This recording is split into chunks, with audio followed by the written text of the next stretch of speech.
గారు 7వ ward member, ఉపాధి హామీ శాఖ మంత్రి వర్యులు. MGNREGSలో మనకు 100 రోజుల పని కల్పించడం జరుగుతుంది కదా. దానికి సంబంధించి ఏ ప్రాబ్లమ్స్ ఉన్నా మనం డిమాండ్ పెట్టుకోవడం కానీ, వాళ్ళకు లేబర్ అమౌంట్ వస్తలేదు, అక్కడ పని జరిగిన దగ్గర ఎట్లాంటి సౌకర్యాలు కల్పిస్తున్నాము అనే దాని గురించి తోకల రాజుకి ఉపాధి హామీ శాఖ మంత్రి వర్యులు ఇవ్వడం జరిగింది.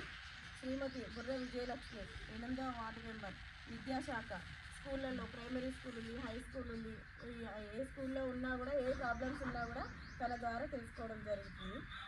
పిట్ల కిషన్ గారు 9వ వార్డు మెంబర్, హౌసింగ్.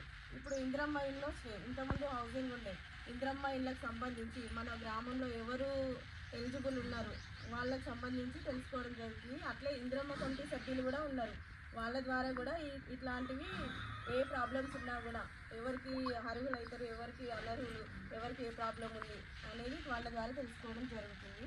కిష్టని సుజాత 10వ వార్డు మెంబర్, వ్యవసాయ శాఖ మంత్రి వర్యులు ఇవ్వడం జరిగింది. ఇప్పుడు ఏఈఓ ఉంది మన దగ్గర, తన వ్యవసాయ రంగంలో